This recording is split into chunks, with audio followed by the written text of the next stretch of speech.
वो जो मेरे सामने मुश्किलों का अंबार है, उसी से मेरे हौसलों की मीनार है। प्रधानमंत्री नरेंद्र मोदी जी, आप ही की लिखी हुई कविता की ये 2 लाइनें हैं। आपने 400 पार वाला टारगेट सेट किया है हौसलों की मीनार का। उसी पर बातचीत करने के लिए मेरे 3 सहयोगी मेरे साथ हैं, श्वेता सिंह, राहुल कंवल, सुधीर चौधरी। हम चारों आपसे सवाल जवाब करेंगे। आपको सबका स्वागत है और आज तक के दर्शकों को मेरा नमस्कार है।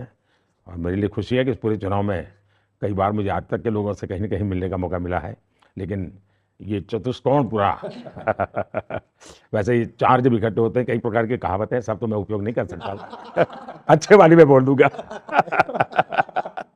प्रधानमंत्री जी, लोग जब चुनावों की तैयारी करते हैं तो उम्मीदवारों की लिस्ट बनाते हैं, वो कौन हमारा स्टार कैंपेनर होगा, ये सब घोषणा पत्र तय करते हैं। लेकिन आप 100 दिन आगे का एजेंडा बनाने में लग गए हैं। इसीलिए मेरा पहला प्रश्न आपसे यही है कि 2014 में जब आप आए तो 100 दिन के अंदर आपने ओआरओपी, काले धन पर एसआईटी गठित की। 2019 में आए तो 62वें दिन आपने ट्रिपल तलाक से आजादी दिलाई और कश्मीर में 370 से आजादी दिलाई 66वें दिन। 2024 में अगर आप सत्ता में आते हैं तो 100 दिन में क्या करेंगे? कौन से बड़े और सख्त फैसले ले सकते हैं? एक तो शायद मेरी कार्यशैली का ये हिस्सा है कि मैं चीज़ों को बहुत वेल इन एडवांस करता हूँ। जब मैं संगठन का काम करता था तब भी मैं काफ़ी पूर्वानुमान लगाता था कि मुझे इस समय ये करना है, इस समय ये करना है। इसलिए मैं टाइम का भी ढंग से बंटवारा करता हूँ, प्रायोरिटी भी बड़ी आसानी से तय कर सकता हूँ। मैं किसी मैनेजमेंट स्कूल का स्टूडेंट तो नहीं रहा हूँ, लेकिन शायद ये मेरा काम करते करते डेवलप हुआ है। जब मैं गुजरात में था तो गुजरात में भी मैं और आमतौर पर जो क्रिटिक्स होते हैं या ऑब्जर्वर्स होते हैं वो शुरू के तबके का देखते हैं। बहू भी जब शादी करके घर में नहीं आती हैं तो पहले 5, 7, 10 दिन बराबर देखा जाता है, ये कैसे पैर रखती, कैसे वो स्वाभाविक रहता है, दुनिया का स्वभाव है। तो मुझे लगा कि मुझे इसको एड्रेस भी करना चाहिए और मैं उस दिशा में चला। अब एक बड़ी इंटरेस्टिंग घटना बताता हूँ। 26 जनवरी को गुजरात में भूकंप आया, भयंकर भूकंप था। मैं उस समय पार्टी का काम करता था। अक्टूबर 7 को मुझे अचानक सीएम बनना पड़ा। सीएम शपथ लेकर के मैं सीधा भूकंपग्रस्त इलाके में चला गया। 2-3 रात में वहीं रहा, देखा सब चीज़ें। पहले वॉलंटियर के रूप में देखता था, अब मैं एक सीएम के रूप में देख रहा था।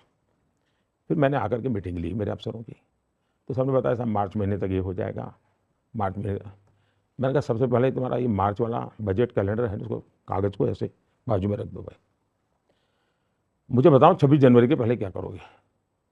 मैंने कहा दुनिया 26 जनवरी को देखने आएगी कि 1 साल में क्या किया, सारा प्रीपोन करिए, मुझे बताइए। फिर मैंने पूरी मशीनरी को मोबिलाइज किया और मैंने यहाँ शायद 24 जनवरी को दिल्ली में आकर के प्रेस की थी और मैंने देश को रिपोर्ट कार्ड दिया था। और उस समय जैसे मेरा अनुमान था, बहुत बड़ी मात्रा में मीडिया गुजरात पहुंचा हुआ था और वो मीडिया पहुंचा हुआ था जो चाहता ही था कि हमारी चमड़ी उधेड़ दे। लेकिन मज़ा आप देखेंगे 24, 25, 26 जनवरी की रिपोर्ट वाहवाही के सिवा कुछ नहीं था। और उसका एक कारण ये था कि मैंने मार्च के डेड एंड को प्रीपोन कर लिया। तो मेरी टीम का उत्साह भर गया कि यार देखिए सफलता काम रिकग्नाइज हो रहा है। तो मैं इसकी ताकत समझता हूँ और इसलिए मैं एक 100 दिन का। दूसरा, मैं ये नहीं चाहता हूँ कि सरकार चलती है यार कोई अच्छी चीज़ आ जाएगी तो देख लेंगे, जी नहीं। सरकार मुझे चलाना है, सरकार चलती है इसके लिए मुझे लोगों ने नहीं बिठाया है जी। मुझे देश में कुछ चीज़ों को चलाना है, मुझे कुछ चीज़ों को बदलना है। और इसलिए मेरे पास, तो मैंने क्या किया, 2014 में मैंने 100 दिन के लिए सोचा, 5 साल के लिए मेरे पास मैनिफेस्टो था। 2019 में मैंने ये भी देखा, साथ साथ में मैंने ग्लोबल चित्र की तरफ भी थोड़ा ध्यान आकर्षित किया मेरा। 2024 में मेरी सोच थोड़ी लंबी है।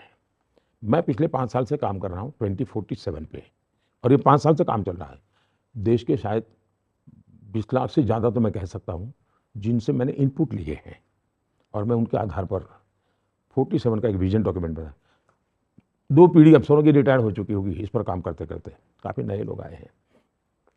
अब मैंने कहा, मैंने अभी चुनाव के 1 महीने पहले, घोषित होने के 1 महीने पहले पूरा बड़ी समिट की थी मेरी, सभी काउंसिल की और सभी सचिव की। फिर मैंने कहा ये 2047 जो है, अब मुझे उसको 5 साल में बताइए प्रायोरिटी। फिर मैंने 5 साल का बनाया मैप। फिर मैंने उनको कहा कि अब मुझे इसमें से 100 दिन का निकालिए एक्शनेबल पॉइंट। फिर मैं उनको बताता हूँ मेरी प्रायोरिटी 1 ये होगी, प्रायोरिटी 1B ये होगी, प्रायोरिटी 1C ये होगी, प्रायोरिटी 2 ये होगी, प्रायोरिटी 2 बी होगी, उसके आधार पर कुछ कीजिए। तो उन्होंने काम कर रहे हैं, तैयार किया है। मेरा उनके साथ बैठना अभी बाकी है, मैं शायद समय निकाल करके बैठ लूँगा। तो ये तैयार है मेरा। लेकिन अब मेरे मन में काम करते करते एक नया विचार आया है, जो मैं पहली बार आपके सामने बता रहा हूँ। मैं जब 100 दिन का सोच रहा था, अभी मैं 125 दिन पर सोचने के लिए मैं मजबूर हो गया हूँ और मैं उत्साहित भी हो गया हूँ। मैं देखा कि इस पूरे कैंपेन में फर्स्ट टाइम वोटर का हो, युवा पीढ़ी को, यानी मैं उनका पागलपन देख रहा हूँ। मैं उनके एस्पिरेशंस को फील कर रहा हूँ। तो मैं शायद आजकल मैं अनाउंस करने वाला हूँ कि मैं अब 125 दिन पर काम करना चाहता हूँ। 100 दिन का मैंने प्लान कर लिया है, मैं 25 दिन और जोड़ना चाहता हूँ और उसमें प्योरली मैं यूथ को चाहता हूँ। आप मुझे आइडिया दीजिए, आप मुझे अपनी प्रायोरिटी बताइए। तो मैं 25 दिन टोटली डेडिकेट करना चाहता हूँ मेरे देश के युवाओं को। तो 125 का मैं अब करूँगा काम, 100 से मैं आगे बढ़ रहा हूँ 25 दिन का। तो हो सकता है सर हमारा कार्यक्रम देखने के बाद, ये इंटरव्यू के बाद शायद यूथ अपने आप ही आपको मैं पहली बार आपके सामने बोला हूँ, जी, तो हो आप सकता बता है सकते कि हैं यूथ बहुत को। ही लोगों को अच्छा लगेगा। हाँ। जी सर, देखिए ये कितनी बड़ी बात है कि चुनाव समाप्त नहीं हुआ और हम आपके अगले टर्म की बात कर रहे हैं। आप 100 दिन में, 125 दिन में, इससे ऐसा लगता है कि ये चुनाव जो है एक स्टेटस को का चुनाव है, यानी लोगों को ये आश्वस्त है कि आप वापस आने वाले हैं। जब बीजेपी के टिकट दिए जा रहे थे उस समय लोग कहते थे कि ये टिकट नहीं है, ये निर्वाचन का सर्टिफिकेट है। हर जगह जो बीजेपी का सबसे बड़ा एसेट है वो आपका चेहरा है और आपका काम है। आपको कभी ऐसा लगा कि इस बार तीसरे टर्म के दौरान कैंडिडेट्स ने भी शायद ऐसा सोच लिया कि भाई आपके नाम पे ही जीत के आना है, आपके काम ने आपने इतना अच्छा करके रखा है कि उनको कोई ज़्यादा मेहनत करने की ज़रूरत नहीं है? तो आप उस हिसाब से कुछ आप देख रहे हैं कि कोई लैक ऑफ पार्टिसिपेशन या ज़रूरत से ज़्यादा एक श्योरिटी कैंडिडेट्स में या कार्यकर्ताओं में? एक तो ये जो चुनाव जीतने वाला हूँ या हमारी सरकार बनने वाली है, इस अनुमान पर पहुँचने में आप काफ़ी लेट है, बहुत लेट है आप। मुझे राष्ट्रपति पुतिन का फ़ोन आया था सितंबर की मीटिंग के निमंत्रण के लिए। मुझे G7 का फ़ोन आया था कि हमें मीटिंग में चाहिए। तो दुनिया को तो पूरा भरोसा है कि ये सरकार बनने वाली है। आप काफ़ी लेट हैं लेकिन फिर भी देर आए दुरुस्त आए अच्छा ही है। जहाँ तक चुनाव का सवाल है, मैंने 1 साल पहले मेरी पार्टी को कहा था, बड़ी मीटिंग में कहा था कि कैंडिडेट का इंतजार मत करो, आपका कैंडिडेट घोषित हो चुका है और वो है कमल।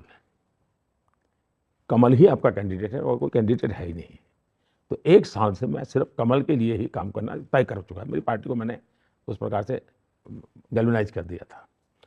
तो हम कमल के लिए ही सब लोग काम कर रहे हैं। मैं भी कमल के लिए काम कर रहा हूँ, मेरे साथी भी कमल के काम, और हमारे ओपोनेंट भी कमल के लिए काम कर रहे हैं, क्योंकि वो जितना कीचड़ उछालते हैं कमल ज़्यादा खिलता है। तो वो काम वो कर रहे हैं और हम कमल की बात पहुँचा रहे हैं। पर आपको ऐसा लगता है कि ये आपका सबसे कंफर्टेबल चुनाव है? ऐसा है, कभी हमने कंफर्ट जोन में जाना नहीं चाहिए। अगर ये कंफर्टेबल है तो मैं खुद चुनौती खड़ी करूँगा। देखिए, आप देखिए वो स्ट्रेट हाईवे होता है ना, वहाँ एक्सीडेंट ज़्यादा होते हैं। जहाँ कर्व आते हैं वहाँ एक्सीडेंट कम होते हैं। मैं जागरूक रखना चाहता हूँ मेरी टीम को, जगाए रखना चाहता हूँ, दौड़ाए रखना चाहता हूँ। तो मैं कंफर्ट जोन वाली दुनिया मुझे मंजूर नहीं। पर लोग भी कहते हैं कि अगर सब इतना आसान है तो इतनी मेहनत क्यों कर रहे हैं आप? मेहनत तो मैं इसको अवसर मानता हूँ। ये मेरे लिए अपॉर्चुनिटी है। जनता जनार्दन के दर्शन करना, उनकी भावनाओं को समझना, यही तो मेरी प्राण शक्ति है, ये मेरी ऊर्जा है। दूसरा, लोकतंत्र में चुनाव को हमने जीत हार के सीमित अर्थ में नहीं लेना चाहिए। ये एक बहुत बड़ा, एक प्रकार से ओपन यूनिवर्सिटी होती है। आपके पास अवसर होता है अपने विचारों को लोगों तक ले जाने का, और आप जब डायरेक्ट विचार ले जाते हैं तब न डाइल्यूशन आता है न डाइवर्जन आता है, यानी परफेक्टली मैसेजिंग आप कर सकते हैं। फिर आप, अब जैसे काशी से गया तो मेरा काशी का मिजाज आ रहा था, लेकिन मैं कोडरमा गया, वहाँ का जो दृश्य देखा तो मैंने अपना पूरा भाषण का विषय बदल दिया। पहले मैं जाता था रास्ते में कुछ अलग सोचता था मैं, क्योंकि मुझे लगा कि मुझे ये जो लोग हैं मुझे इनके साथ ये बात करनी है। और मैं मानता हूँ सभी राजनीतिक दलों का कर्तव्य है कि वे चुनाव का भरपूर उपयोग करें, मतदाताओं को एजुकेट करें, अपनी आइडियोलॉजी से एजुकेट करें, अपनी वर्किंग स्टाइल से एजुकेट करें, अपने प्रोग्राम से एजुकेट करें। ये काम सबने करना चाहिए। मैं तो चाहूँगा अभी भी करें, अभी 15-20 दिन बचे हैं, अपने मतदाताओं को एजुकेट करें, लेकिन नहीं कर रहे हैं। मोदी जी, उसी सवाल से आगे बढ़ते हुए मैं ये आपसे जानना चाहती हूँ कि वो कौन सी बात है कि आप जिम्मेदारी उठा लेते हैं? मुझे गुजरात के 2 विधानसभा चुनाव मैंने कवर किए, ये तीसरा लोकसभा आपका चुनाव है जो मैं कवर कर रही हूँ। मैंने देखा हर जगह आप जिम्मेदारी लेकर खड़े हो जाते हैं कि मोदी के नाम पर वोट देना है, क्योंकि इसमें एक डर फेलियर का भी रहता है जो शायद आप महसूस नहीं करते हैं कभी। पर 400 पार का नारा के साथ आपने शुरू किया, एक बहुत बड़े, मतलब उस समय सब लोग आप पर हावी हो गए थे कि 400 कैसे हो जाएगा, और आज भी वही मुद्दा है, वही चर्चा है। अपना टारगेट देखिए, रिवाइज आप करें। परिवार वाले लोग हैं, आपके संतान है। अगर आपका बच्चा 90 मार्क लाता है तो आप उसको जरूर कहते होंगे अगली बार 95 लाना है, जरूर कहते होंगे। 99 लाए होंगे, बोले 99 है, 100 लाना तो मुश्किल है, लेकिन फिर भी देखो ना, जरूर कहते होंगे। हमारे पास ऑलरेडी 19 से 24 400 थे, एनडीए के रूप में और एनडीए प्लस के रूप में। तो एक मेरा कर्तव्य बनता है अभिभावक के रूप में भी कि भाई 400 पार आगे जाना है। तो ये मेरी जिम्मेवारी बनती है, क्योंकि हम निरंतर आगे बढ़ना चाहिए। मैं ये तो नहीं कह सकता 90 आए यार, तेरे किसी दोस्त को 90 नहीं है, 60 आएंगे तो चल जाएगा, तुम चिंता मत करो, ऐसा नहीं कह सकता मैं। 90 है तो मैं कहूँगा 95 लाओ। तुम्हारे और दोस्तों का क्या है उसके आधार पर थोड़ा सोचते हैं। दूसरी बात है, जहाँ तक जिम्मेवारी, ये लीडरशिप का कर्तव्य है जी। आज देश का दुर्भाग्य है कि दूसरे के सर पर ठिकरा फोड़ दिया जाता है, नेता भाग जाते हैं, चमड़ी बचाते हैं। ये तो देश के लिए सबसे निराशा और दुख की बात है। कम से कम एक इंसान है जो जिम्मेवारी लेने को तैयार है, जो भागता नहीं है, जो कहता है जी मैं ये कहता हूं, मेरी जिम्मेवारी है। और देश में, राजनीतिक जीवन में, हर दल में जिम्मेवारी लेने वाले लोग होने चाहिए। ऐसे लोग नहीं होने चाहिए जो अपने साथियों पर ठिकरा फोड़ करके भाग जाए। ये शोभा नहीं देता है जी। प्रधानमंत्री जी, जब 2014 का चुनाव हुआ उस वक्त देश में मनमोहन सिंह के खिलाफ कांग्रेस और यूपीए के खिलाफ बहुत गुस्सा था, लोग बदलाव चाहते थे। 2019 का चुनाव हुआ, उससे पहले पुलवामा, बालाकोट हुआ, राष्ट्रीयता का भाव था देश भर में, और लोग आपको एक और मौका देना चाहते थे। इस बार विश्लेषक ऐसा कह रहे हैं कि क्या उस तरह का जोश और जज्बा वोटर्स में है जो कि 2019 में था? वोटिंग परसेंटेजेस थोड़ी सी कम हुई हैं, वोटिंग परसेंटेज के डिक्लाइन को आप कैसे देखते हैं? और क्या आपको लगता है कि वोटर्स में एक तरीके से उस तरह का एंथुजियाज्म नहीं है जो कि 2014 और 2019 में था? उसको आप कैसे स्टडी करते हैं? ऐसा है कि कुछ लोगों की रोजी रोटी इस पर डिपेंडेंट है। उनको खुद को रिलेवेंट रहने के लिए क्या करना होगा? कुछ तो चीज़ें सगु पे छोड़ने पड़ते हैं, वरना तो हवा बन जाए यार, ये तो जीता हुआ है, चुनाव में क्या है यार, एडवर्टाइजमेंट भी नहीं मिलेगा, कुछ बेकार हो जाएगा। तो ये भी एक कारण है। मुझे याद है, मैं गुजरात में पार्टी का काम करता था, तो यानी शायद वो होगा चुनाव, और 95 पहले का कोई चुनाव होगा। तो उसके पहले नगर पालिका के चुनाव हुए थे, और नगर पालिकाओं के चुनाव में हमारे यहाँ सिंबल पे नहीं लड़ा जाता था, ज़्यादातर इंडिपेंडेंट लड़ते थे लोग। लेकिन भाजपा ने शुरू किया कि नहीं, हम सिंबल पे लड़े, लोगों को आदत डाल, क्योंकि जिम्मेवारी तय हो। लड़ते तो बीजेपी पे भी कार्यकर्ता लड़ते थे, इंडिपेंडेंट लड़ते थे, तो हम पार्टी सिंबल पर लड़े। लेकिन स्वाभाविक थे इंडिपेंडेंट ज़्यादा जीते। हमारा पहला, दिल्ली से जो पत्रकार आते थे ये फाइल लेके आते थे, और चुनाव असेंबली का चुनाव था, सवाल यहीं से शुरू करते थे, अब ये भी तो असेंबली में हार गए थे, चुनाव कैसे जीतोगे, अब ये भी तो असेंबली। तो मैंने कहा यार तुम लोगों के पास कोई काम नहीं है क्या? कोई तो होमवर्क तो करो। दोनों ये नगर पालिका का चुनाव कैसे होता है, स्टडी तो करो। वैसा ही है ये मतदान का। मतदान का पॉलिटिकल पार्टी के परफॉर्मेंस वगैरह चीज़ों से जोड़ करके देखने के बजाय ये देखना चाहिए कि लोकतंत्र में मतदान बड़ा महत्वपूर्ण है। उदासीनता लोकतंत्र के लिए अच्छी नहीं है। हमारा नैरेटिव वो होना चाहिए ताकि देश के लोकतंत्र मजबूत हो। उसके बजाय हम उसमें से रिजल्ट खोजने लगते हैं, और वो भी तथ्य नहीं है, तर्क है सिर्फ। अब उन तर्कों के पीछे समय बर्बाद करके क्या करेंगे जी लोग? मैं नीचे जमीन पे जाता हूँ, और मैंने कभी पहले क्लेम नहीं की है जी। आपने देखा होगा मेरे खिलाफ शिकायत ये है कि मैं हार जीत के क्लेम नहीं करता रहता हूँ। इस बार भी मैंने क्लेम नहीं किया था। हाउस में मैंने, लोग बोल रहे थे 400 पार, मैं खुद क्लेम नहीं करता था, लेकिन मुझे पता तो चलता है जी। हाँ, मैं तैयारी करता हूँ, 100 दिन में क्या करूँगा, 5 साल में क्या करूँगा, 2047 का ये काम मैं करूँगा, क्योंकि मुझे मालूम है ये जिम्मा मुझे निभाना है। लेकिन आपके इस आत्मविश्वास को जोड़ दिया जाता है बहुत सारी और चीज़ों से भी, संस्थाओं पर सवाल उठाए जाते हैं, और विपक्षी दल जो आपके ऊपर एक बहुत संगीन आरोप लगाते हैं सरकार पर, वो ये कि संस्थाओं को प्रभावित किया जाता है, और उसमें इलेक्शन कमीशन का नाम, क्योंकि उस संस्था पर सबका, जनता का भरोसा है। इसीलिए मैं इस आरोप पर आपका जवाब चाहती हूँ कि वो कहते हैं पहले चरण का जब चुनाव हुआ तो मतदान के आंकड़े आने में 11 दिन क्यों लग गए, क्यों उन आंकड़ों को छुपाया जा रहा है? इस आरोप पर क्या कहेंगे? बहुत अच्छा सवाल आपने पूछा, और मैं कम से कम आज तक से अपेक्षा करता हूँ, और हो सकते तो इंडिया टुडे भी, इंडिया टुडे ना आपका, हाँ, दोनों से, कि जो इलेक्शन कमीशन ने एक चिट्ठी लिखी है, उस चिट्ठी पर ही विद्वानों की डिबेट हो। पॉलिटिशियनों की नहीं, जो एक्सपर्ट है, जो इस विषय को जानते हैं, उनकी डिबेट हो। और उन्होंने सही किया गलत किया, क्योंकि मैं इसी के लिए कोई कमेंट करूँ ठीक नहीं है। दूसरा, इलेक्शन कमीशन ये जो इंस्टीट्यूट है, करीब करीब 50-60 साल तक सिंगल मेंबर रही है। और मज़ा ये है कि इलेक्शन कमीशन से जो लोग निकले वो कभी गवर्नर बने, कभी एमपी बने, कभी पार्लियामेंट का चुनाव लड़ने गए आडवाणी जी के सामने। मतलब उन्होंने कैसे लोगों को बिठाया था, इसका उदाहरण है। उस जमाने के जो इलेक्शन कमीशन जो रिटायर हुए जो बैठे हैं, वे आज भी उसी पॉलिटिकल फिलोसॉफी को प्रमोट करने वाले ट्वीट करते हैं, ओपिनियन अपने देते हैं, आर्टिकल लिखते हैं। इसका मतलब अब जाकर के इलेक्शन कमीशन पूर्ण रूप से स्वतंत्र बना है। और मैं चाहूँगा आज तक से, और मुझे पक्का विश्वास है अभी नहीं तो कभी न कभी आप लोग करेंगे, कि भारत के इलेक्शन कमीशन के जो यात्रा है उस पर एनालिसिस हो। मेरा दूसरा कहना है, दुनिया में भारत के ब्रांडिंग के लिए जो हमारे पास अलग अलग चीज़ें हैं, जैसे मैं जब दुनिया को कहता हूँ मेरे यहाँ 900 टीवी चैनल है, वो टीवी चैनल मेरे साथ क्या करते हैं मेरा मुद्दा नहीं है।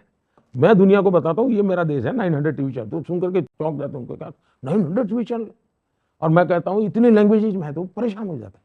तो मेरे लिए 900 चैनल मुझे दिन रात क्या करते हैं वो अलग विषय है, लेकिन 900 चैनल होना मेरे देश की ताकत है। तो मैं दुनिया के सामने बोले, भारत का इलेक्शन कमीशन, भारत की इलेक्शन प्रोसेस, ये विश्व के लिए एक बहुत बड़ा अजूबा है। ये हम सबका कर्तव्य है कि हमारे देश का ब्रांडिंग करें। मैं तो चाहता हूं कि आप लोगों ने विश्व भर से अलग अलग मीडिया हाउसेस को यहाँ इनवाइट करना चाहिए।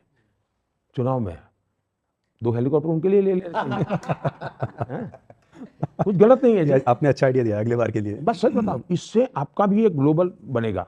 जैसे इस बार हमारे यहाँ कई पॉलिटिकल पार्टी के लोग आए दुनिया भर से, कुछ ऑब्जर्वर के रूप में लोग आते हैं, देखने के लिए आते हैं। सचमुच में भारत का लोकतंत्र का उत्सव और भारत के सामान्य मानवी की लोकतंत्र की समझ, और कितना बड़ा मैनेजमेंट है जी, लाखों लोग लगते हैं जी, और समय सीमा, ये अद्भुत काम है जी। ये एक बहुत बड़ा, मैं तो मानता हूँ दुनिया की यूनिवर्सिटी की केस स्टडी है। और आपके अरुण पुरी जी पढ़ने के लिए गए, उनको कहिए कि भारत के इलेक्शन प्रोसेस पर वहाँ की उनकी यूनिवर्सिटी केस स्टडी करे। ये एक बहुत बड़ा अचीवमेंट है हिंदुस्तान का जी, हमने गर्व करना चाहिए। तो आपने आज तक हेलीकॉप्टर शॉट देखा कि नहीं देखा? मैं समय नहीं मिला, मुझे देखा नहीं, लेकिन मुझे चिंता जरूर रहती थी कि क्योंकि इतनी आपाधापी में अच्छे हेलीकॉप्टर मिलेंगे नहीं मिलेंगे, आपको लैंडिंग करने के लिए मिलेगा नहीं मिलेगा, और कोई वीआईपी मूवमेंट होगी तो आपको उड़ने की रुकावट हो जाएगी, वेदर प्रॉब्लम होगी। यानी ये सरल नहीं है जी, बड़ा कठिन है जी। बड़ा कठिन है। हम नैरेटिव की बात कर रहे थे सर। जैसे जब भी आप चुनाव लड़ते हैं, चाहे गुजरात में या यहाँ, हर बार लोग यही कहते हैं अब आप हार रहे हैं, फिर आप जीत कर आते हैं, ज़्यादा सीट जीत कर आते हैं। जब से आपने यूनिफॉर्म सिविल कोड के बारे में लोगों को बताया और ये वादा किया, अब उस पर भी एक दूसरा नैरेटिव है। अब लोग कहते हैं कि ये 1 नेशन 1 ड्रेस हो जाएगी, 1 नेशन 1 फूड हो जाएगा, 1 नेशन 1 लैंग्वेज हो जाएगा, और उसका एक आगे ये है कि अब 1 नेशन 1 लीडर हो जाएगा, और हम उसी तरफ बढ़ रहे हैं। क्या कभी आपको अवसर मिला है क्या कि ऐसा जो बोलते हैं उनको जरा काउंटर सवाल करें आप? एक आध बार तो कीजिए कि आप ये नैरेटिव लाए कहाँ से भाई? गंभीर बात बता रहे हैं, उनको बताइए कि आपने यूसीसी पढ़ा है क्या, यूसीसी होता क्या है? ये तो कुछ तो आपकी भी तो जिम्मेवारी बनती है ना भाई, मुझे जवाब दे करके देश को बताना, या आप भी तो थोड़ा होमवर्क कीजिए। नहीं, जिनके मन में लेकिन कम से कम इस देश के पास एग्जाम्पल है, गोवा में यूसीसी है। मुझे बताइए, क्या गोवा के लोग एक ही प्रकार के कपड़े पहनते हैं क्या? क्या गोवा के लोग एक ही प्रकार का खाना खाते हैं क्या? क्या मजाक बना के रखा यूनिफॉर्म सिविल कोड, इसका कोई लेना देना ही नहीं जी। भारत की सुप्रीम कोर्ट ने कम से कम 2 डज़न बार कहा है कि इस देश में यूसीसी लाओ। मुझे याद है कि मैं शायद एकता यात्रा में जब चला था, कन्याकुमारी से कश्मीर जा रहा था, और महाराष्ट्र में शायद औरंगाबाद मोसपा में भी हमारा जो रथ का शाम का जो कार्यक्रम था, उसमें चिली का कोई बाजार है शायद मिर्च का, और डॉक्टर जोशी जी को उसकी एलर्जी है, तो वो एकदम से बीमार हो गए, यानी बड़ी हालत ख़राब हो गई उनकी। अच्छा, ये भी ध्यान नहीं रहा कि वहाँ हम कार्यक्रम करें या ना करें, तो भरा मोर्चा मुझे संभालना पड़ा, और मैं तो बहुत जूनियर था। तो फिर वहाँ मैं जा रहा था, हमारा रथ, एक स्कूल के बच्चे सब खड़े थे, मैंने कहा रथ रोको, मैं नीचे बात करते हैं। तो मैं बच्चों के साथ बात करने का, उसका वीडियो कहीं उपलब्ध होगा उस जमाने। मैंने बच्चों को कहा भाई बताओ भाई आपके परिवार में 5 लोग हैं, बड़े भाई के लिए आपके माता पिता एक नियम कानून रखते हैं, दूसरे भाई के लिए दूसरा नियम कानून रखते हैं, तीसरे के लिए तीसरा, तो आपका परिवार चलेगा क्या? सब बच्चों, नहीं नहीं ऐसा कैसे चल सकता है? नहीं, मैंने कहा भाई ऐसा देश तो चाहता तो कहता है क्या है साहब। ध्यान 10 सवाल पूछे दिए, उन बच्चों ने कहा यूनिफॉर्म सिविल कोड होना चाहिए, और ये 8वीं 9वीं के बच्चे थे। जो मेरे देश के महाराष्ट्र के टियर 2 टियर 3 सिटी के बच्चे समझते हैं, वो देश के नेता नहीं समझते हैं, तब मेरे मन में सवाल उठता है जी। ये झूठे नैरेटिव, और नैरेटिव कोई इंसान नहीं चलाता है। माफ करना, इस देश के मीडिया हाउस का गैर जिम्मेवार व्यवहार है जो ऐसे गलत नैरेटिव को बल देता है। एक आदमी की क्या ताकत है जी, बोलता रहेगा, कौन कौन पूछेगा जी?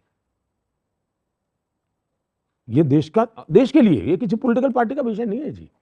देश के संविधान में लिखा हुआ है जी कि भारत को उस दिशा में जाना चाहिए। क्या उस समय के हमारे लोगों को ये था कि सबको गुलाब लगाना पड़ेगा? इसलिए उसी से आने वाला था, संविधान सभा में ये आया था। नैरेटिव में अब देखिए जैसे ये एक नया चल पड़ा कि संविधान बदलने वाले हैं, और ये अचानक से उन्होंने कहा और वो पिक कर गया।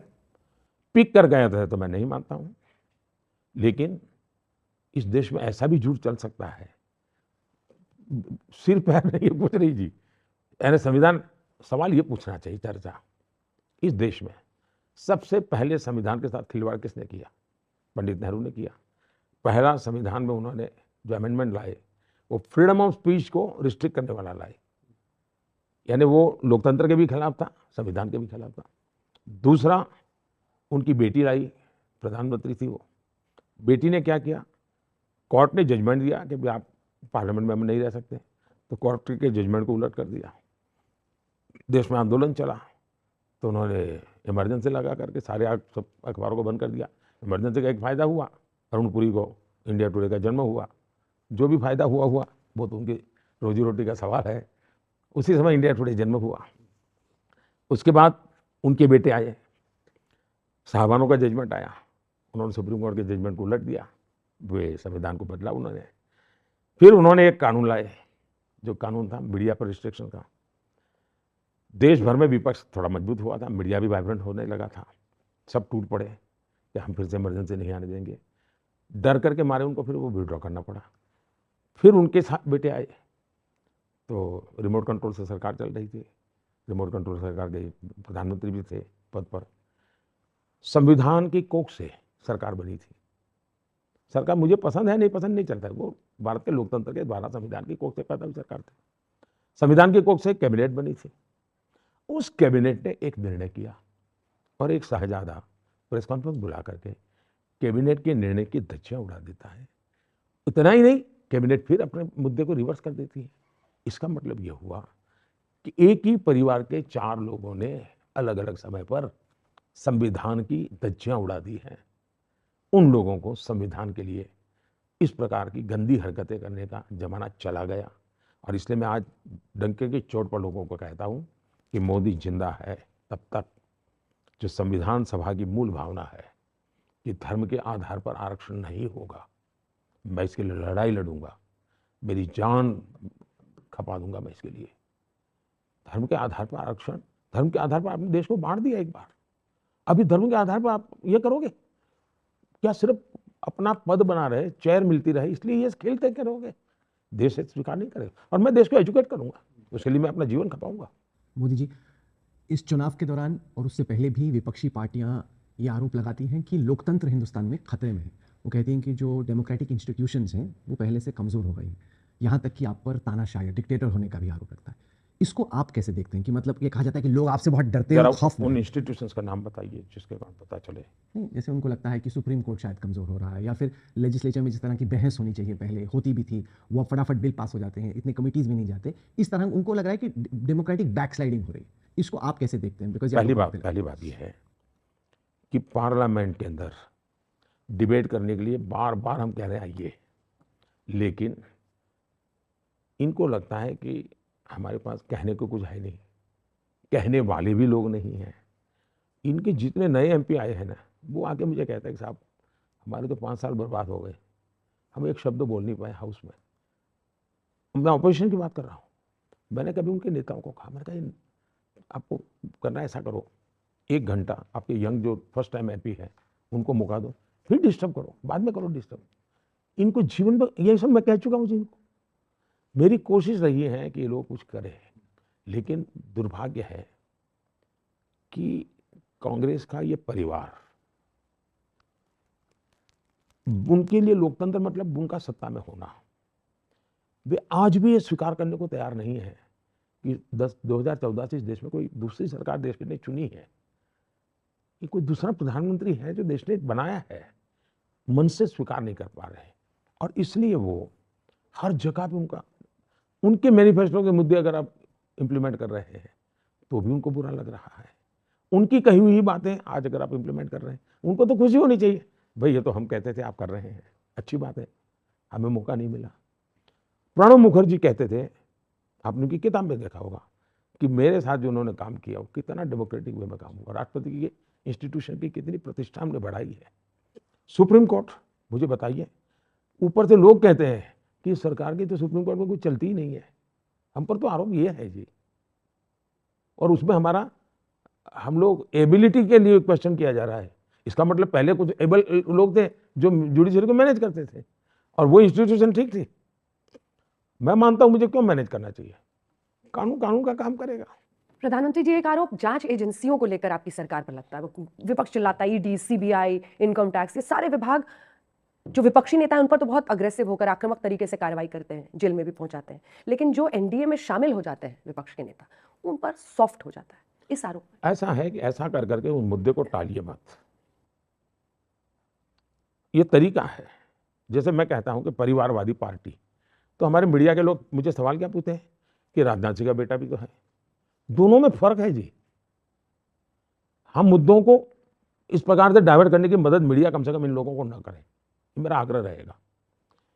मैं जब परिवारवादी पार्टी कहता हूं उसका मतलब है कि party of the family, by the family, for the family.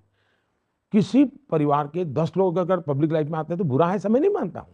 4 लोग अगर बढ़ चढ़ करके आगे जाते हैं तो बुरा नहीं मानता हूं, लेकिन वो पार्टी नहीं चलाते हैं जी, पार्टी निर्णय करती है।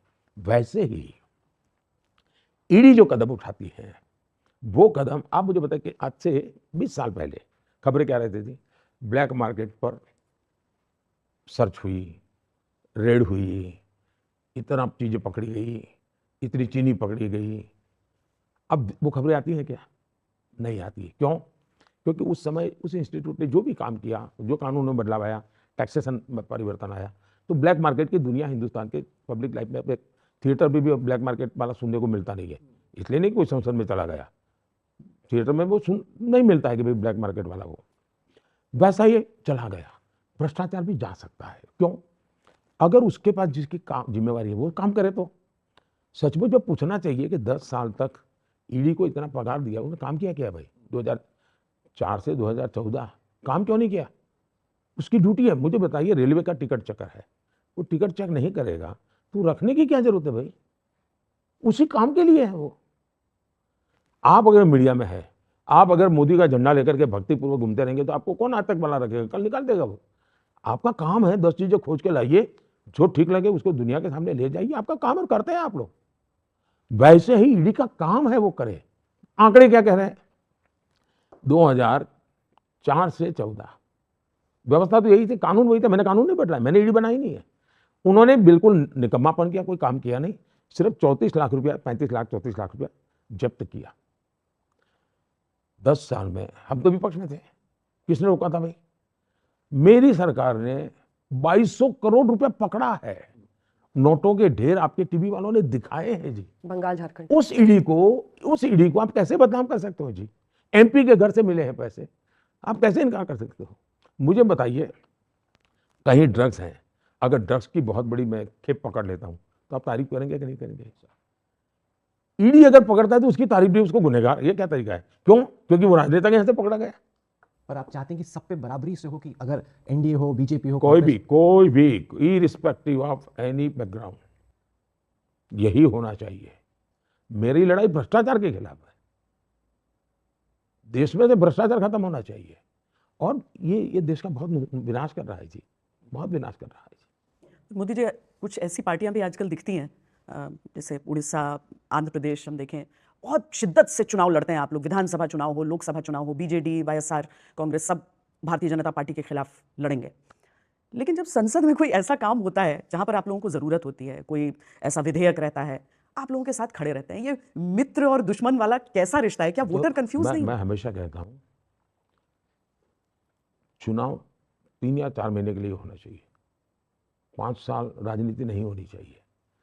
हमने 4 साढ़े 4 साल मिल बैठ करके जहां भी निकट आते हैं आकर के देश चलाना चाहिए। 6 महीने चुनाव है, लड़ लो, पूरी ताकत से लड़ लो। लेकिन अब आपने देखा होगा फ्रेंडली मैच होते हैं खेलकूद में, लेकिन जब एक्चुअली मैच होता है तब आमने सामने हार जीत की लड़ाई होती है। अब हम पहले तो टेस्ट मैच होती थी, तो उसके पहले 3 दिन की एक फ्रेंडली मैच है, वो 3 दिन का रहता था ताकि खिलाड़ी को जानते वगैरह। खेलकूद में तब स्पोर्ट्समैन स्पिरिट शब्द पैदा हुआ है जी। राजनीति में भी मेरा मत है 4 साढ़े 4 साल मुद्दों के आधार पर देश हित में हम लोगों ने चलना चाहिए। तो आप थर्ड टर्म में कमिट कर रहे हैं 1 नेशन 1 इलेक्शन सर? ऐसा है कि 1 नेशन 1 इलेक्शन अगर मिलता है तो? मेरा पहले से मेरी पार्टी का मत रहा है, और ये कोई भीम नहीं है जी। आप देखिए क्या हालत है, मैं हैरान हूँ, मैं इस समय बोलूँ कि ना बोलूँ टीवी के सामने, लेकिन मुझे बड़ा दर्द होता है कि जब एक राज्य का चुनाव हो रहा है और देश का प्रधानमंत्री उस राज्य में जाकर के किसी भी दल का हो उस मुख्यमंत्री के खिलाफ भाषण कर रहा है, देश कैसे चलेगा जी? अब मेरी मजबूरी है कि मुझे उस राज्य में जाकर के बोलना पड़ रहा है, पॉलिटिकल कंपल्सन है। अच्छा होगा एक साथ चुनाव है तो जो भी बोलना है सब लोग बोल लेंगे, उसमें से फिर जो भी अमृत निकलेगा निकल करके आगे बढ़ेंगे। फिर लॉजिस्टिक खर्चा कितना होता है? मैं जब गुजरात में था तो ये इवन मनमोहन सिंह जी की सरकार, उनके समय इलेक्शन कमीशन सबसे ज़्यादा अफसर मेरे यहाँ से उठा के ले जाते थे ऑब्जर्वर के रूप में। 70-80 मेरे अफसर चले जाते थे, और साल में करीब 100 दिन किसी न किसी चुनाव में लगे रहते थे। तो मैं कहता भाई मेरा राज्य इतना एक्टिव राज्य है, मैं 80 लोग चले जाते, मैं करूँगा कैसे? ये बंद करो आप, मैं ऑब्जर्वर नहीं दूंगा। तो उनका कानून ऐसा है कि मुझे देना पड़ता था। ये हर राज्य की मुसीबत होगी जी, इतने ऑब्जर्वर जाते हैं। अच्छा, फिर आचार संहिता, 45 दिन तक सबको वैकेशन मिल जाता है, सब मौज करते हैं। 6-7 में मोस्ट प्रोबेबली देश, इतना बड़ा देश रुक जाए, कैसे रुक सकता है जी? इतने बड़े देश में बहुत बड़ा संकट है। पहले भी हमारे देश में 1 नेशन 1 इलेक्शन नहीं था जी, ये 67 के बाद आया। तो अभी ये कमीशन में बिठाया, कमीशन की रिपोर्ट आई है, रिपोर्ट का स्टडी कर रहे हैं, स्टडी कर करके उसमें एक्शनेबल पॉइंट आएंगे। हमारा एक कमिटमेंट है, कमिटमेंट पॉलिटिकल कमिटमेंट नहीं है जी, देश के लिए बहुत जरूरी है ये। रोजगार बनाम लाभार्थी, एक बहस ये भी देश में छिड़ी हुई है। विपक्ष का ये कहना है, कांग्रेस पार्टी जो अपना न्याय पत्र लेकर आई है कि 30 लाख नौकरियां देंगे, 1 लाख हम शिक्षित युवाओं को देंगे। आपका फोकस लाभार्थियों पर रहता है। अब वो कह रहे हैं कि हम ज्यादा अग्रेसिव, आक्रामक तरीके से बेरोजगारी के मुद्दे को डील कर रहे हैं। ये कांग्रेस का दावा है, बनाम बीजेपी, बनाम प्रधानमंत्री नरेंद्र मोदी। इस पर आपका? अगर वो इतने ईमानदार है, जहां उनकी सरकारें हैं वहां उनके मुंह पे ताला क्यों लग जाता है? वहां क्यों नहीं बोलते हैं? दूसरा, अगर सरकार का रोजगार का जिम्मा है तो जैसे भारत सरकार का है वैसे राज्य सरकार का है, वैसा स्थानीय स्वराज संस्था का, सबका जिम्मा है। तो मेरे हिस्से में तो बहुत कम जिम्मेवारी आएगी। फिर भी आप अगर वादा पूरे करने की बात करेंगे, अभी अभी मेरे हिसाब से रोजगार के जो रिकॉर्ड आए हैं, कल ही के स्कॉच ने एक रिपोर्ट दिया है, 10 साल में जो माइक्रो फाइनेंस हुआ है, इस माइक्रो फाइनेंस के कारण जो रोजगार उपलब्ध हुआ है, क्या उसको आप रोजगार नहीं मानेंगे? केंद्र की 10-12 जो योजना ऐसी हैं जिसके आधार पर उन्होंने एनालिसिस किया कि भाई एक घर बनता है तो कितने पर्सन आवर्स रोजगार मिलता होगा। पहले मैन आवर्स कहते थे, अब जेंडर न्यूट्रल दुनिया हो गई तो पर्सन आवर बोलते हैं। तो कहते हैं भाई 5 करोड़ पर्सन ईयरली उनका हुआ है, यानी अपने नौकरी जनरेट हुई है। अब ये आंकड़ा बहुत बड़ा है जी, इसके हिसाब से देखें तो सारे। अब मुझे कोई बताएं कि पहले अगर 100 किलोमीटर रोड बनता था, आज अगर 200 किलोमीटर बनता है तो मैन पावर लगा होगा कि नहीं लगा होगा, या तो पर्सन पावर लगा होगा कि नहीं लगा होगा। पहले इलेक्ट्रिफिकेशन इतना होता था, आज इतना होता है। पहले इतने एयरपोर्ट थे, आज इतने एयरपोर्ट बने हैं। 4 करोड़ गरीबों के घर बने हैं, 11 करोड़ टॉयलेट बने हैं। 5G दुनिया में सबसे तेज गति से रोल आउट हुआ। इसके लिए इंफ्रास्ट्रक्चर लगता है, ऐसा नहीं बन जाता कि 5G, वो टावर लगते हैं, उसके लिए छोटी छोटी चीज़ें बनाने वाले लगते हैं। इसका मतलब कि इन सारी चीज़ों को जोड़ेंगे। PLFS का आंकड़ा तो बिल्कुल हकीकतों के आधार पर 6-7 साल में 6 करोड़ नए जॉब ये आपको ऑन रिकॉर्ड मिल रहे हैं। EPFO 10 साल में कवर होने वाले लोगों में 167%, 150, 65 या 70 इतना बढ़ोतरी हुई है। अब इसको मानेंगे कि नहीं मानेंगे जी? यानी इंफ्रास्ट्रक्चर, मुद्रा लोन करीब 43 करोड़ लोन्स अलग अलग, कुछ लोग रिपीट होंगे, उसमें 70% वो हैं जो पहली बार रोजगार कर रहे हैं। अब एक आदमी किसी एक को तो रोजगार देता होगा, कुछ कारोबार चला रहा है, एक को तो देता होगा।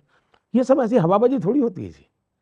मैंने पहले हमारे देश में तो मुसीबत ये है कि रिक्रूटमेंट की प्रोसेस इतनी कठिन है कि एडवर्टाइजमेंट निकलेगा, डिपार्टमेंट मांगेगा, फाइनेंस, यानी उसकी प्रक्रिया किसी व्यक्ति तक पता चलेगा नौकरी आने वाली है, उसके पहले 1 साल लग जाता है।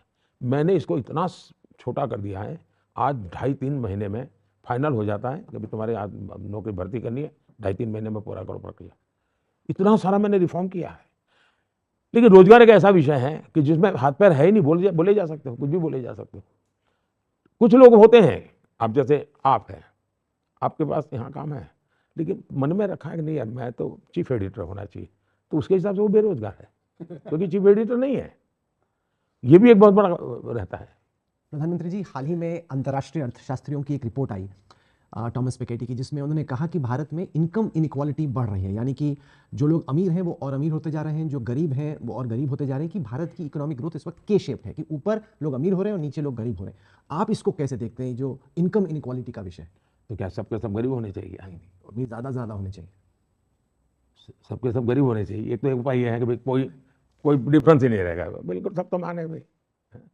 इस देश में पहले ऐसा था, अब आप कहते हैं नहीं सब अमीर होने चाहिए, तो धीरे धीरे होंगे कि रातों रात एक साथ सब यहाँ है तो सब यहाँ आएंगे, थोड़े यहाँ आएंगे वो नीचे वालों को ऊपर लाएंगे, थोड़े ऊपर आएंगे वो लाएंगे, थोड़े और ऊपर आएंगे उनको लाएंगे। एक प्रोसेस होती है। और इसलिए या तो हम तय करें कि हम सब गरीब रहना चाहते हैं, हमें कोई ज़रूरत नहीं है, अगर हर एक को भाई 10 रुपये मिलेगा, बस 10 रुपये गुजारा करना है तो करो। एक तो ये रास्ता है। दूसरा रास्ता है हम कोशिश करें आगे बढ़ेंगे, आज 10 आगे बढ़ेंगे, कल 100 बढ़ेंगे, फिर परसों 500 बढ़ेंगे। आज हो रहा है। आप पहले स्टार्टअप हमारे देश में कुछ सैकड़ों थे और 1.25 लाख स्टार्टअप हैं, तो प्रगति हो रही है। पहले हवाई जहाज में बैठने वालों की संख्या इतनी थी, आज 1000 नए हवाई जहाज का ऑर्डर बुक करना पड़ा है। 1000 नए आज हिंदुस्तान में सरकार के और प्राइवेट गिने तो करीब 600 या 700 हवाई जहाज है, नए 1000 है हवाई जहाज। मतलब कि प्रॉस्पेरिटी बढ़ी है। आज मुझे बताइए बद्रीनाथ केदारनाथ वगैरह यात्राएं जो लोग जा रहे हैं, वो पैसे कहाँ से लाते हैं जी? कोई तो खर्चा, पैसा होगा तो खर्चा करता। वो संख्या करोड़ों में पहुंच गई है। विदेशों में लोग शादी के लिए विदेशों में जा रहे हैं। अगर 5 ही अमीर लोग होते हैं तो इतनी शादियां विदेशों में कैसे करवाते भारत के लोग? और इसलिए मैंने तो कहा भाई मेड इन इंडिया, क्योंकि प्रॉस्पेरिटी आ रही तो लोगों को लगता है यहाँ जाएंगे। उनको लगता है, उसने चेन्नई देखा नहीं और कहता मुझे सिंगापुर देखना है। तो ये हमें स्थितियों को सही तरीके से देखना चाहिए। आपके डर के मारे बहुत लोग इंडिया में शादी कर रहे हैं। बोला मोदी जी को रिपोर्ट चली गई कि शादी विदेश में हुई। डर के कारण कर रहे हैं, वो मीडिया का वर्जन स्वाभाविक है। लेकिन रियलिटी ये है कि मुझे कई लोग चिट्ठी लिख के कह रहे हैं, साहब मैंने बुक किया था, मेरा खर्चा हुआ है, लेकिन कभी ये सोचा नहीं था कि इसका ये भी मीनिंग होता है। और बोले मैंने तो तय किया मैं हिंदुस्तान में शादी। छोटी छोटी जगह बड़ी अच्छी हैं, अब लोग आपके आइडिया के बाद सब जा रहे करने के लिए डेस्टिनेशन वेडिंग कश्मीर में हो रही है। जी। मैं बताता हूँ जी, आज अब मेरे यहाँ बद्रीनाथ केदारनाथ में उनकी बड़ी इनकम हो गई। पहले रिलीजियस टूरिज्म था, इंफ्रास्ट्रक्चर तो था, अब उन्होंने वेडिंग के लिए उसके साथ थोड़ी फैसिलिटी बढ़ाई, तो ऑफ सीजन में उनको वेडिंग का काम मिल जा रहा है। राहुल ने सर जो ये अमीरी गरीबी की बात की, कौन राहुल? हमारे वाले राहुल। तो वो आपके वाले नहीं है। आज सर फॉर्म में एकदम। हाँ सर एकदम फॉर्म है, लेकिन मैं दूसरे वाले राहुल की भी बात करता हूँ। अब दूसरे वाले राहुल जो हैं वो सर, आपकी जो छवि है वो है गरीबों के मसीहा की छवि। हमने देखा महिलाएं कैसे रोने लगती हैं जब आप जाते हैं, गरीब महिलाएं कितना सुसाइड करती हैं। आपकी जो योजनाएं भी हैं वो सब 25 करोड़ लोगों को आपने गरीबी रेखा से बाहर उतारा है। लेकिन जो आरोप दूसरे वाले राहुल लगा रहे हैं आपके ऊपर, वो है कि आपकी बड़े बड़े उद्योगपतियों से दोस्ती है। 5 साल से आपकी छवि पर एक स्टिकर चिपकाने की कोशिश की जा रही है, और वो स्टिकर है कि अडानी अंबानी के साथ दोस्ती। इस पर आप कैसे, और ये बिल्कुल ब्लैक और व्हाइट की तरह है कि आप कहाँ काम कहाँ कर रहे हैं। इस परिवार का प्रॉब्लम ये है कि ये बोझ में दबा हुआ परिवार है। नेहरू जी को गालियां पड़ती थी, बिरला टाटा की सरकार, बिरला टाटा की सरकार, पार्लियामेंट में देख लेंगे तो टाटा बिरला सरकार, टाटा बिरला सरकार, ये नेहरू जी लगातार सुनते आए थे। अब इस परिवार के प्रॉब्लम यह है कि जो गाली मेरे नाना को पड़ी वो मोदी को पड़नी चाहिए। तो वो सब चीज़, वो राफेल क्यों लाए? मुद्दा राफेल नहीं था, उनको लगता था राफेल करूंगा तो बोफोर्स का पाप धोएगा, तो इसलिए वो लाए। साइकोलॉजिकल प्रॉब्लम है। इस चुनाव में वो इतना जोर, इतनी मेहनत पहले कभी नहीं की, क्यों कर रहे हैं? उनको लगता है अगर मोदी तीसरी बार हो गया तो मेरे पिताजी की कोई इज्जत नहीं रहेगी, मेरी नानी की इज्जत, दादी की इज्जत नहीं रहेगी, ये तो नेहरू के बराबर हो जाएगा। वो हर चीज़ उसी से कंपेरिजन करते हैं, और इसलिए गालियाँ ये सब उन्होंने कहीं से उधारी ली हुई गालियाँ हैं। जो अब दूसरा बात है, मैं लाल किले पर से बोलता हूँ जी, मैं शर्माता नहीं हूँ, मैं लाल किले से बोलता हूँ। इस देश में वेल्थ क्रिएटर्स की इज्जत होनी चाहिए। मेरे देश में जो सक्षम लोग हैं, जो सामर्थ्यवान लोग हैं, इनकी प्रतिष्ठा बढ़नी चाहिए। मैं मेरे 15 अगस्त के जो गेस्ट लिस्ट होता है उसमें मैं खिलाड़ी जो अचीवर्स हैं उनको बिठाता हूँ। अगर देश अचीवर्स की पूजा नहीं करेगा, देश अचीवर्स का महात्मा ही नहीं करेगा, तो मेरे देश में पीएचडी करने वाले लोग कहाँ से निकलेंगे, साइंटिस्ट कहाँ से निकलेंगे? जीवन के हर क्षेत्र में अचीवर्स की इज्जत होनी चाहिए भाई। अगर कल आज तक ग्लोबल चैनल बनता है तो मैं सबसे पहला हूँ साहब, ताली बजाऊंगा जी। मुझे मालूम है आज तक मेरे साथ क्या जुर्म करता है, लेकिन मैं उसकी ताली बजाऊंगा क्योंकि मेरे देश के आज तक ग्लोबल हुआ। मुझे तो दुख है जी कि CNN, BBC, आज़ादी के 75 साल हुए, मेरी एक ग्लोबल चैनल अल जजीरा रातों रात आए और ग्लोबल चैनल बन जाए। अब कोई कहेगा तुम तो अरुण पुरी बड़े धनपति की मदद कर रहे हो, मैं धनपति की मदद नहीं कर रहा हूँ। मेरे देश का गर्व है। मेरे देश की मल्टीनेशनल कंपनियां क्यों नहीं होनी चाहिए भाई? दुनिया में मेरे देश की कंपनियों की दुकानें क्यों नहीं होनी चाहिए? दुनिया के लोग रोजगार के लिए मेरे देश के शर्माते क्या है वो भाई? हाँ, बेईमानी की है तो फांसी पर लटका दो, गलत तरीके से दिया है तो फांसी पर लटका दो, लेकिन मैं मेरे देश में वेल्थ क्रिएटर की इज्जत करूंगा। मेरे देश के उज्जवल भविष्य के लिए जितना मैं पूज्य भाव से मेरे श्रमिक के पसीने की चिंता करता हूं, उतने ही भाज्य भाव से मैं पूंजीपति के पैसों का भी महत्व समझता हूं। ये बहुत बड़ी बात है। मेरे लिए पूंजीपति का पैसा हो, मैनेजमेंट करने वालों का दिमाग हो, परिश्रम करने वाले का पसीना हो, ये तीनों को एक परिवार के रूप में मैं देखता हूं, तब जाकर के विकास होता है। पर ये पैसों की बात आपने की है तो मुझे आपकी एक रैली की एक बात याद आती है, क्योंकि जब ईडी ऐसे नोटों का अंबार बरामद करते जाता है तो मैंने श्वेत पत्र किया इस मुद्दे पे कि ये ईडी जो जब्त करता है पैसा, वो पैसे जाते कहाँ हैं, और बड़ा दुख हुआ जानकर कि वो जब तक मामला चलेगा वो जब्त रहेगा। आपने कहा कि ये जो पैसे भ्रष्टाचारियों से लिए जाएंगे वो आम लोगों तक पहुंचाए जाएंगे, वापस लौटाए जाएंगे, ये कैसे संभव? आपने बहुत बहुत मार्मिक चीज पूछी है, और मैं मानता हूं अच्छा होगा आज तक के लोगों को इसके बहाने दर्शकों को भी मदद मिलेगी।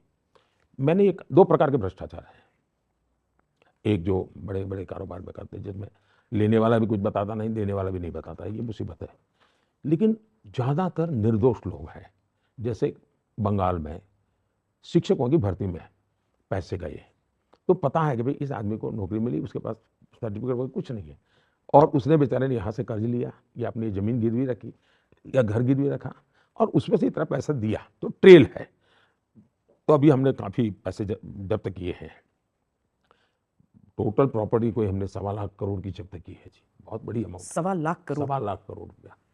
तो मैं इस पैसों को उनको, अब जैसे केरल में साहब कम्युनिस्ट पार्टी एक ऐसा रैकेट चलाती है जी, ये बड़े ईमानदारी का ठेका लेकर के घूम रहे, कोऑपरेटिव नेटवर्क। कोऑपरेटिव में गरीबों के पैसे, ज़्यादातर नौकरी पेशे वालों के पैसे हैं, और आदमी फिक्स डिपॉजिट में पैसे देता है, रखता है भाई कि बेटी बड़ी होगी तो शादी के लिए काम आएंगे, बेटा बड़ा होगा एक कमरा बड़ा, ऐसे ऐसे लोग होते हैं जी। इन्होंने क्या किया, इन पैसों को अपने निजी बिजनेस पार्टनरशिप के नाम पर बांट दिए, और हजारों करोड़ का घपला उन्होंने किया है बैंकों में, कोऑपरेटिव बैंकों में। ये आपके लिए, जैसे वो केरल फाइल को लेकर के तो आप लोग डरते हैं, लेकिन इसमें काम कर सकते हैं साहब। अब उसमें ट्रेल है कि पैसा इसने रखा और इसका डूबा, अब हम प्रॉपर्टी जब्त कर गए हैं। मैं चाहता हूँ मैं उस प्रॉपर्टी से कैश है, कैश से, और जो संपत्ति है उसको ऑक्शन करके वो पैसे मैं कैसे लौटाऊँ। अब तक मैं 17,000 करोड़ रुपए लौटा चुका हूँ, 17,000 करोड़ रुपीस जो जिसका ट्रेल मिला। अब लालू जी ने, रेलवे मिनिस्टर थे साहब, गरीब लोगों को जॉब देने के बदले में जमीन लिखवा ली है, तो ट्रेल मिल रहा है। अब वो बेचारा डर के मारे एफिडेविट देने को तैयार नहीं है, लेकिन ट्रेल मिल रहा है कि ये इसकी जमीन गई, इस तारीख को गई, इस तारीख को नौकरी मिली। अब हमने जब्त किया है, हम उसका ऑक्शन करके उस गरीब को जमीन वापस करने के लिए मैं सोच रहा हूँ। तो मैं दिमाग काफ़ी लगा रहा हूँ इसमें, क्योंकि ये मेरा मुझे मन से फील हो रहा है कि ये गरीबों का पैसा है, ये लोगों ने अपनी पद का दुरुपयोग करके लूटा है जी, इनको मिलना चाहिए वापस। कानूनी बदलाव करने पड़ेंगे। कानूनी बदलाव करना पड़ेगा तो वो करूँगा मैं। अभी सब मैंने लीगल टीम की मदद ले रहा हूँ मैं, क्योंकि जुडिशरी के लोगों से मैंने कहा भाई कुछ रास्ता बताओ, मुझे इन रुपये पड़े रखने से क्या मतलब है मेरा। वैसे हमने जो न्याय संहिता नहीं लाए हैं उसमें कुछ सुविधाएं हम लाए हैं, और वो कानून एक तो ऐसा बना मेरे यहाँ भावनगर में जब मैं मुख्यमंत्री था, तो वो काला गुड़ होता है वो पकड़ा गया बहुत बड़ी मात्रा में। तो मतलब ये काला गुड़ मतलब शराब, गैरकानूनी शराब बनाने के उपयोग होगा। अब पुलिस थाने में रखा, बारिश आई भीग गया, तो मच्छर मक्खी इतना ढेर हो गया, उस रास्ते से गुजरना मुश्किल हो गया। अब कानून ये कहता है इसको आप डिस्पोज ऑफ नहीं कर सकते, तो तब से मेरे में था कि कानून बदलना चाहिए। पुलिस थाने में गाड़ियां भी पड़ी रहती थी, ढेरों गाड़ियां तो ये मैं जो नया न्याय संहिता आई है उसमें सारे सॉल्यूशन हम लाए हैं।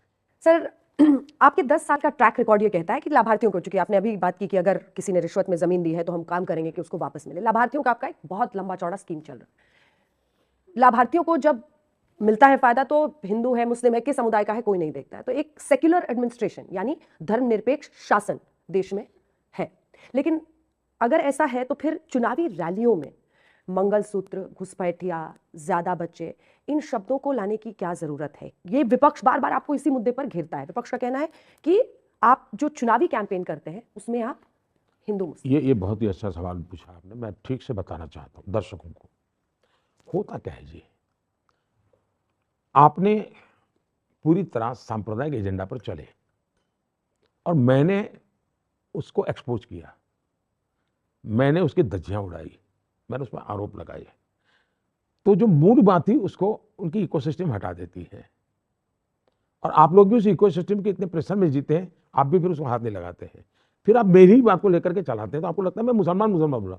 बात ये नहीं है जी, मुद्दा ये है कि उन्होंने अपने मैनिफेस्टो में लिखा है कि अब वो कॉन्ट्रैक्ट सिस्टम में भी माइनॉरिटी को लाएंगे, ठेका माइनॉरिटी को दिया जाएगा। अगर मैं उस ठेके का विरोध करता हूँ, पद्धति का विरोध करता हूँ, वो मैं सेकुलरिज्म कर रहा हूँ। लेकिन चूंकि मुझे उसमें माइनॉरिटी शब्द बोलना पड़ता है, चूंकि मुझे उसमें मुसलमान शब्द बोलना पड़ता है, चूंकि मुझे इसमें अल्पसंख्यक बोलना पड़ता है, तो आप मीनिंग निकालते हैं कि मैं कुछ हमला उन पर कर रहा हूँ। मैं उन पर हमला नहीं कर रहा हूँ, मैं उन पर कर रहा हूँ जो पॉलिटिकल पार्टियां हैं, जो भारत के सेकुलरिज्म की धज्जियां उड़ा रही है, जो अपीजमेंट का पॉलिटिक्स कर रही है, देश के संविधान की भावनाओं को नष्ट कर रही है। और मेरे पास सबूत है कि मैं नहीं करता हूं। क्यों? मैं कहता हूं 100% सैचुरेशन। अगर मान लीजिए एक गांव में 700 लोग रहते हैं, फलानी स्कीम के 100 लाभार्थी हैं, मैंने हकदार हैं, तो मेरा होता है उन 100 को मिलना चाहिए। फिर इस जाति का उस जाति का नहीं। हाँ, हो सकता है किसी को सोमवार को मिलेगा, किसी को बुधवार को मिलेगा, किसी को जनवरी को मिलेगा, किसी को जुलाई में मिलेगा, लेकिन हकदार जितने हैं सबको मिलना चाहिए।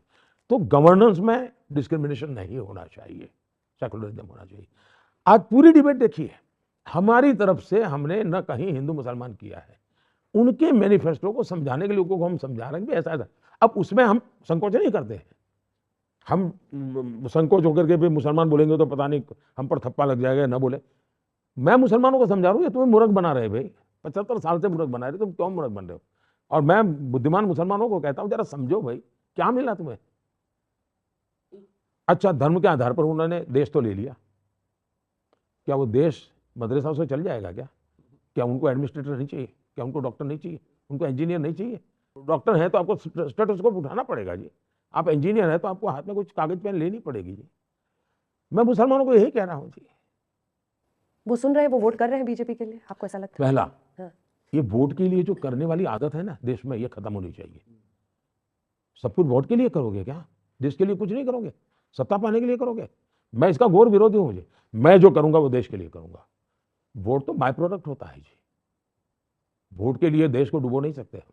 और मुझे ऐसी सत्ता नहीं चाहिए जो मेरा देश को बर्बाद करे, ऐसी सत्ता मुझे मंजूर नहीं है। तो आपने कहा आप कभी हिंदू मुस्लिम नहीं करेंगे, आपका ये काफी। मैं हिंदू मुस्लिम ना कभी किया है ना करता हूं, लेकिन अगर 3 तलाक गलत है वो मैं कहता हूं तो मैं मुसलमान विरोधी हूं, ऐसा अगर आप मुझे लेबल लगा देते हैं तो आपकी मजबूरी है, मेरी मजबूरी नहीं है।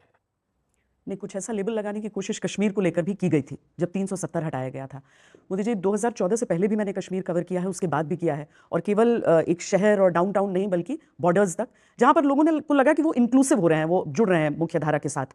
फिर 370 आया, उसके बाद से पत्थरबाजी नहीं हुई, हड़ताल नहीं हुई। श्रीनगर में क्या कमाल की वोटिंग इस बार हो गई। पर एक बहुत बड़ा धड़ा है जो कहता है कि बताइए हमसे राज्य का दर्जा ले लिया है। आप जम्मू कश्मीर की जनता को कुछ कहना चाहेंगे? पहली बात है कि मेरे इस चुनाव में आपने ये सवाल पूछा होता तो मुझे अच्छा लगता, लेकिन आप लोगों ने नहीं पूछा। लेकिन मैं आपने विषय निकाला, इसलिए मैं उसमें से सवाल भी पैदा करता हूँ, जवाब भी देता हूँ। इस पूरे चुनाव में मेरे लिए संतोष की पल कौन सी? तो मेरे लिए संतोष की पल है श्रीनगर का वोटिंग, क्योंकि इसने इस बात को थप्पा मार दिया कि मेरी नीतियां सही है, मैं कोई डिस्क्रिमिनेशन नहीं करता हूं, मेरी सरकार धर्म के आधार पर भेदभाव नहीं करती है।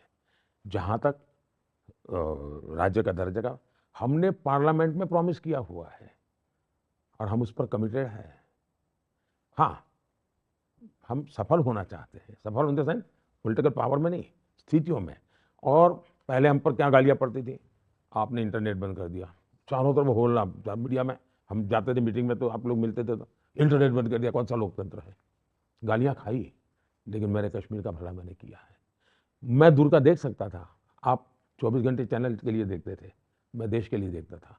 और इसलिए मैं इंटरनेट की गालियां खाने के बाद भी, इंटरनेट बंद कर करके भी मैं नौजवानों को गलत रास्ते से बचाने में सफल हुआ। दूसरा मेरा संतोष है, अब 10 साल का समय लगा लीजिए, मानो 2004 से 2014, कितनी माताओं ने अपने बच्चे खोए होंगे। 2014 से 24 कितनी माताओं के लाल बच गए। जीवन में इससे बड़ा संतोष क्या होता है जी? और इसलिए राज्य भी हमारा अपना कमिटमेंट है, प्रक्रिया हम सफलता के लिए जो भी रास्ता होगा वो करेंगे। मैं चाहूँगा कि मैं गेहूं की फसल करूं, लेकिन सही सीजन में करूंगा तो मुझे गेहूं मिलेंगे, सही सीजन में नहीं करूंगा तो मेरा बीज भी बर्बाद हो जाएगा। प्रधानमंत्री जी, मेरे पिता फौज में थे, बचपन से ही हम कश्मीर जाते रहे हर गर्मी सर्दी की छुट्टी में। इस बार मैं जब चुनाव कवर करने गया तो मैंने देखा बारामूला, अनंतनाग, ऐसी जगहों पे प्रचार चल रहा था, लोग जुड़ रहे थे लोकतंत्र के उत्सव में, जहां पर पहले सेना की गाड़ी जब निकलती थी लोग ऊपर देखते थे खिड़की से कहीं गोली ना चले, वहां नेता खुले में प्रचार कर रहे हो। रात को 9-10 बजे तक लाल चौक खुला है, दुकानें खुली हैं, शॉपिंग हो रही। इसके बाद आप कश्मीर में क्या देखते हैं? What's next for Kashmir after, जहां तक हम पहुंचे नेक्स्ट क्या है? पहले मीडिया स्वीकार करे, और मैं जब आपके सामने बैठा हूं तो मैं आपको नहीं कह रहा हूं, मैं पूरे इस आपकी फ्रेटर्निटी को कहना चाहता हूं। मैं अभी कुछ दिन पहले, मेरा एक कार्यक्रम था जम्मू कश्मीर में, शायद 40 साल के बाद इतनी बड़ी रैली हुई थी। कमेंट क्या होती थी?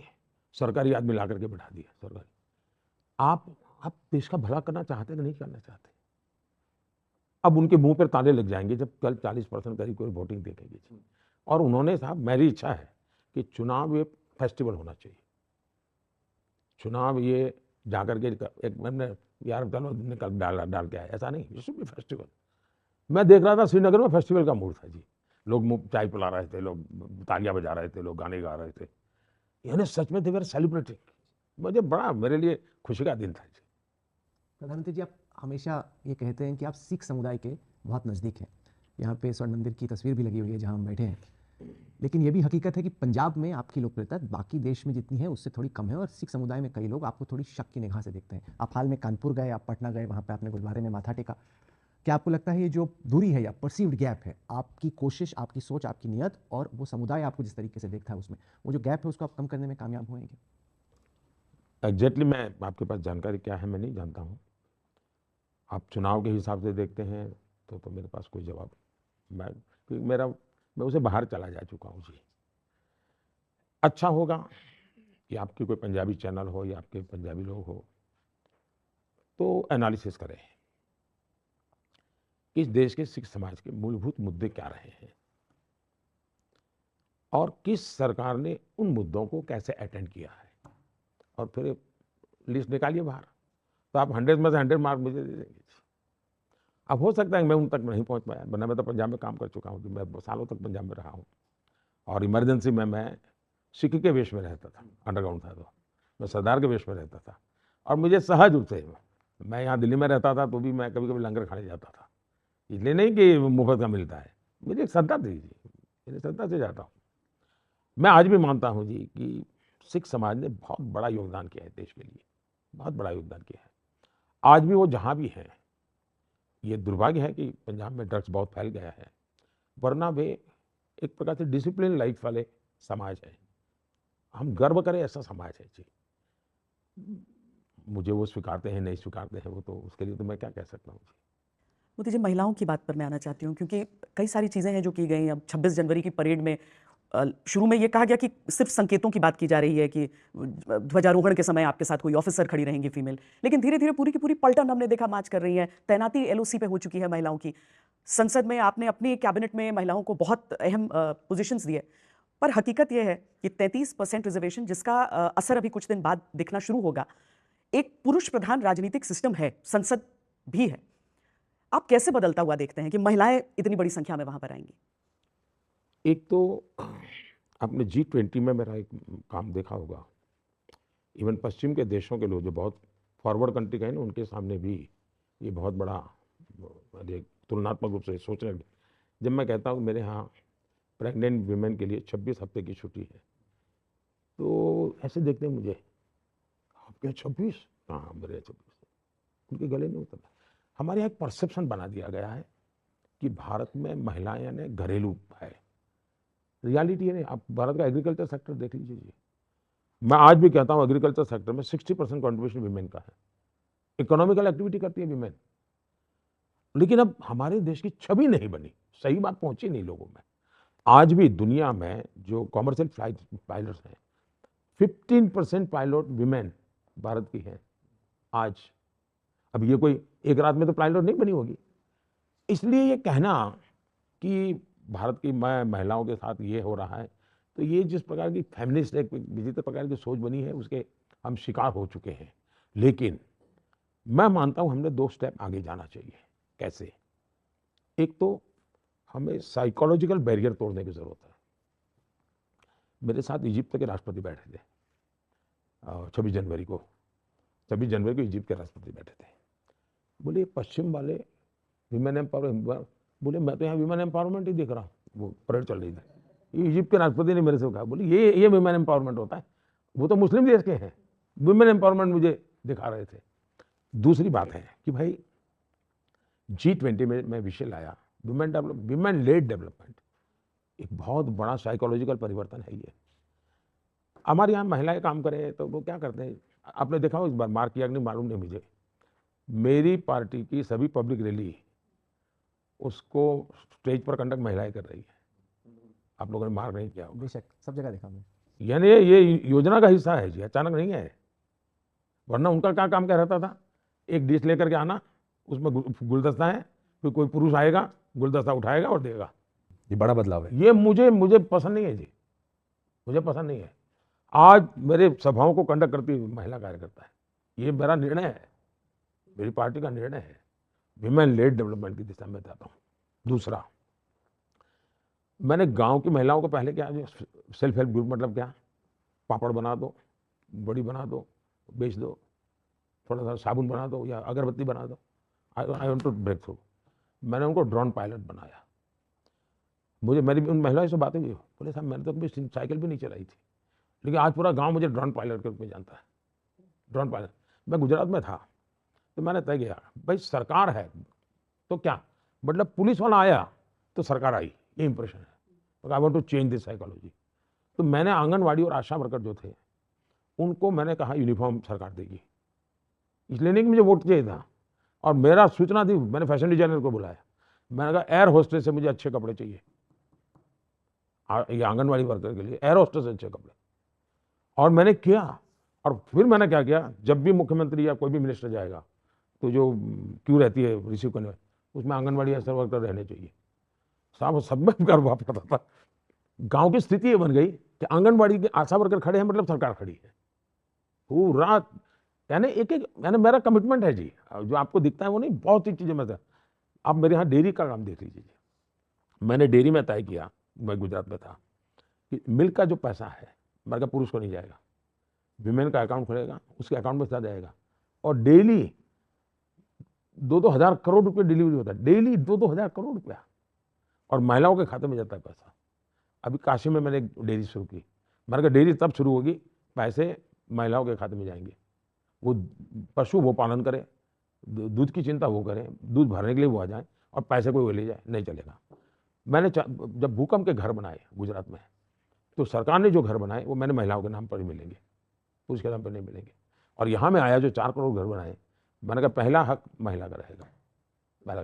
फिर मैंने एक नियम किया कि जो स्कूल में बच्चा दाखिल होता है तो पिता का नाम लिख दो, नहीं माता के भी लिखा जाएगा। ये बदल किए हैं, आज माता का नाम भी होता है स्कूल में बच्चे के साथ, सिर्फ पिता का नाम नहीं होता है। तो आपको एक तो आपकी थॉट प्रोसेस काम करती है, फिर उस वजह से छोटी छोटी चीज़ आपको सोचती, और ये ताकत नीचे से लानी पड़ती है जी। नीचे से जब ताकत आती है तब जाकर के वो परिणाम मिलता है। मैंने एक काम किया, बड़ा इंटरेस्टिंग है जी, सुनने जैसा है, मतलब मैं आपको मीडिया को दिखा नहीं पाओगे आप लोग इतना। मैं गुजरात में नया मुख्यमंत्री बन के गया तो पंचायतों के चुनाव हुए।